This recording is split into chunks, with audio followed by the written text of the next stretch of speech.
SD করা হয়েছে। বাংলাদেশ পুলিশের ৮০ জন ডিআইজি, ৩০ জন পুলিশ সুপার সহ ১১০ জনকে পদোন্নতি প্রদান করা হয়েছে। একজন ডিআইজি, একজন এডিশনাল ডিআইজি, ৪ জন পুলিশ সুপারকে চাকরিতে পুনর্বহাল করা হয়েছে। আইজিপি সহ ১০ জন অতিরিক্ত আইজি, ৮৮ জন ডিআইজি, ২১ জন এডিশনাল ডিআইজি, ১৭৭ জন পুলিশ সুপার সহ মোট ২৯৭ জন কর্মকর্তাকে বদলি করা হয়েছে।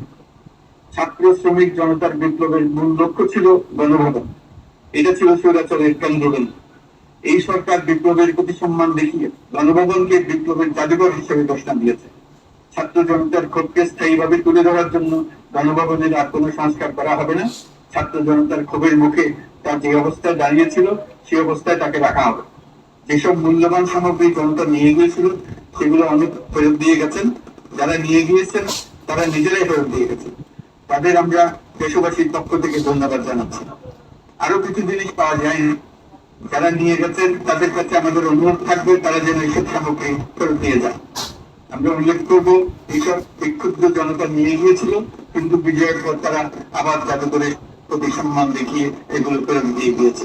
আমরা নতুন বাংলাদেশকে একটা পরিবেশ বান্ধব এবং জীব বৈচিত্র্যময় দেশ হিসেবে গড়ে তোলার উদ্যোগ নিয়েছি। এটি তরুণদের আকাঙ্ক্ষা, আমাদের সবারই আকাঙ্ক্ষা।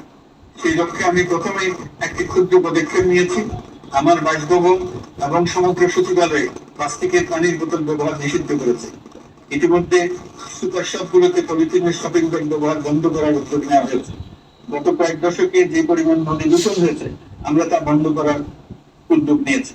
আমরা সংস্কার চাই, আমাদের একান্ত অনুরোধ, আমাদের উপর যে সংস্কারের গুরু দায়িত্ব দিয়েছেন সেই দায়িত্ব দিয়ে আপনারা দর্শকের গ্যালারিতে চলে যাবেন না। আপনারা আমাদের সঙ্গে থাকুন, আমরা একসঙ্গে সংস্কার করব। এটা আমাদের সবার দায়িত্ব। আপনারা নিজ নিজ জগতে সংস্কার আনুন। একটা জাতির সংস্কার শুধু সরকারের সংস্কার হলে হয় না। আপনি ব্যবসায়ী হলে আপনার ব্যবসায়ী সংস্কার আনুন। ব্যবসায়ী গোষ্ঠীরা তাদের নিজ নিজ সমিতির মাধ্যমে সংস্কার আনুন। সমিতিতে সংস্কার আনুন। নতুন করে সমিতি গঠনতন্ত্র সংশোধন করুন। আপনি শ্রমিক হলে আপনার ক্ষেত্রে আপনি সংস্কার করুন। আপনি রাজনৈতিক নেতা কর্মী হলে আপনার ক্ষেত্রে সংস্কার করুন। আপনি প্রতিষ্ঠান প্রধান হলে আপনার প্রতিষ্ঠানের সংস্কার আনুন। আমি এটাকে সুযোগ হিসেবে গ্রহণ করার জন্য সবাইকে আহ্বান জানাচ্ছি। এই সংস্কারের মাধ্যমে আমরা জাতি হিসেবে নতুন ভাবে যাত্রা শুরু করতে চাই। আমাদের এই যাত্রা আমাদেরকে পৃথিবীর একটা সম্মানিত জাতি হিসেবে প্রতিষ্ঠিত করুন, এটাই আমাদের সবার কাম্য, এটাই আমাদের সবার লক্ষ্য। গত এক মাসে আমি বেশ কিছু রাজনৈতিক দলের সঙ্গে পৃথকভাবে বসছি, তাদের সঙ্গে মতামত বিনিময় করেছি। তারা আমাদের উৎসাহিত করেছেন, ছাত্র শ্রমিক জনতার বিপ্লবের লক্ষ্যের প্রতি সমর্থন জানিয়েছেন, সংস্কারের কাজে পূর্ণ সহযোগিতা দেওয়ার আশ্বাস দিয়েছেন। আমি দেশের বিশিষ্ট সম্পাদক বৃন্দের সঙ্গে মত বিনিময় করেছি, তারাও সংস্কারের কাজে পূর্ণ সহযোগিতা দেওয়ার আশ্বাস দিয়েছেন। তারা বিভিন্ন বিষয়ে মূল্যবান পরামর্শ দিয়েছেন। সবার পরামর্শ নিয়ে এখন আমাদের অগ্রসর হওয়ার পালা। আমি বিশিষ্ট ব্যবসায়ীদের সঙ্গে বৈঠক করেছি, তাদের কাছে আমাদের সরকারের লক্ষ্যগুলো ব্যাখ্যা করেছি, তারাও আমাদের লক্ষ্যের সঙ্গে একমত প্রকাশ করেছেন। আপনারা জানেন, ছাত্র শ্রমিক জনতার ঐতিহাসিক জুলাই গণ অভ্যুত্থানের মুখে এবং হাজারো মানুষের আত্মদানের বিনিময়ে বাংলাদেশে ফ্যাসিস্ট সরকারের পতন হয়েছে। এই গণ অভ্যুত্থানের বার্তা ও আকাঙ্ক্ষা বাস্তবায়নের জন্য একটি অভূতপূর্ব সময় ও সুযোগ আমরা এর মধ্য দিয়ে অর্জন করেছি। এর বাস্তবায়ন তথা বাংলাদেশের ফ্যাসিজম বা স্বৈরতান্ত্রিক শাসন পুনরাবৃত্তির আশঙ্কারও এবং জনমালিকানা ভিত্তিক কল্যাণমুখী জনস্বার্থে নিবেদিত একটি রাষ্ট্র ব্যবস্থা প্রবর্তনের লক্ষ্যে কিছু জাতীয় ভিত্তিক সংস্কার সম্পন্ন করা জরুরি হয়ে পড়েছে। উক্ত সংস্কার ভাবনার অন্যতম কেন্দ্রবিন্দু হচ্ছে সুষ্ঠু নির্বাচন ব্যবস্থা, সুশাসন প্রতিষ্ঠা করা। আমরা যেহেতু জনগণের ভোটাধিকার ও জনগণের মালিকানায় বিশ্বাস করি, সেহেতু নির্বাচন ব্যবস্থার উন্নয়নে আমাদের সংস্কার ভাবনায় গুরুত্ব পেয়েছে অধিক। আমরা মনে করি নির্বাচনের নামে সংখ্যাগরিষ্ঠতার একাধিপত্য ও দুঃশাসন মানুষের উপর চাপিয়ে দেওয়া বা এর মাধ্যমে এক ব্যক্তি বা এক পরিবার বা কোনো গোষ্ঠীর কাছে সকল ক্ষমতা কক্ষীভূত করে রাখার কোনো ক্রমেই গ্রহণযোগ্য নয়। এসব আশঙ্কা রোধ করার জন্য নির্বাচনের সাথে সম্পর্কিত নির্বাচন কমিশন সহ অন্যান্য প্রতিষ্ঠানগুলোর সংস্কারের কথা আমরা ভাবছি। নির্বাচন ব্যবস্থার সাথে সম্পর্কিত প্রতিষ্ঠান হিসেবে পুলিশ প্রশাসন, জনপ্রশাসন, বিচার প্রশাসন, দুর্নীতি দমন কমিশন, এই 4টি প্রতিষ্ঠানের সংস্কার করা সুষ্ঠু ও অবাধ নির্বাচনের জন্য অপরিহার্য। এসব প্রতিষ্ঠানের সংস্কার জনমালিকানা ভিত্তিক, জবাবদিহিমূলক এবং কল্যাণমূলক রাষ্ট্র ব্যবস্থা প্রতিষ্ঠায় অবদান রাখবে বলে আমি বিশ্বাস করি।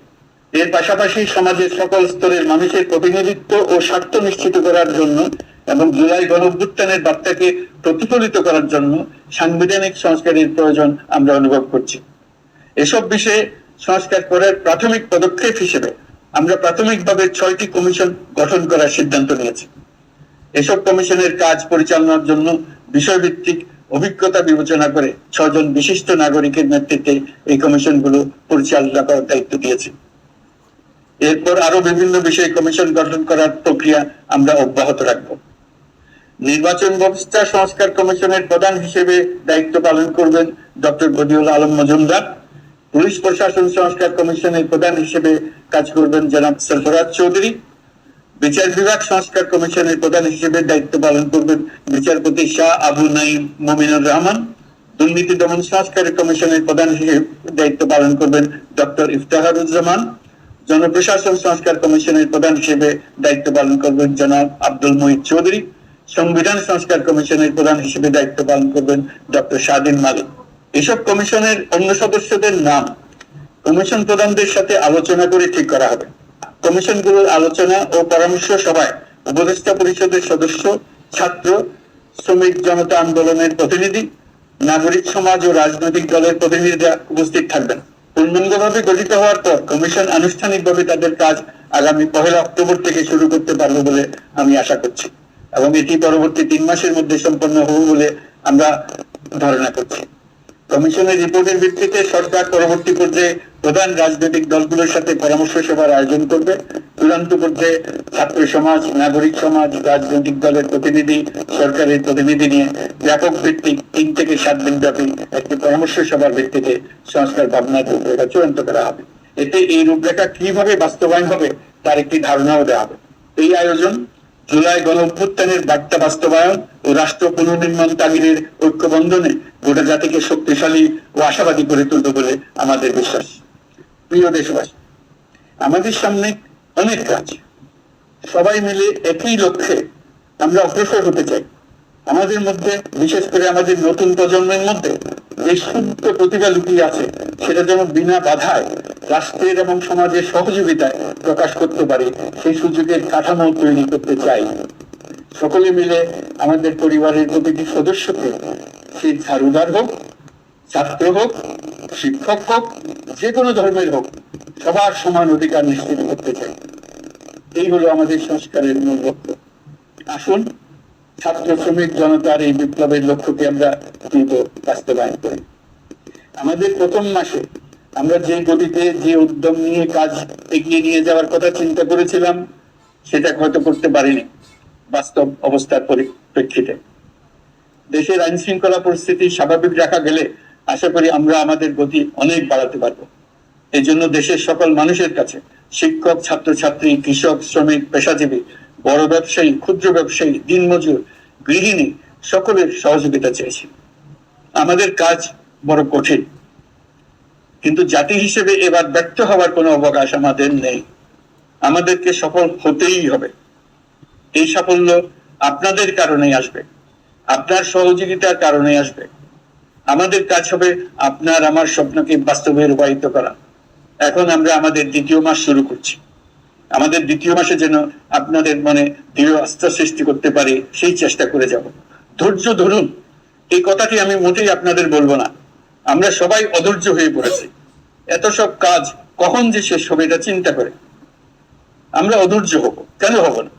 কিন্তু সঠিকভাবে কাজ করব, কাজে কোনো অধৈর্যের চিহ্ন রাখবো না। প্রিয় দেশবাসী, দেশের শিশু, কিশোর কিশোরী, তরুণ তরুণী, ছাত্র ছাত্রী, বয়স্ক, বৃদ্ধ, পুরুষ, মহিলা, সবাইকে আবারও আমার সালাম জানাচ্ছি। আসসালামু আলাইকুম।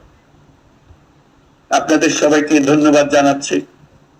মহান আল্লাহ আমাদের সকলের সহায় হন।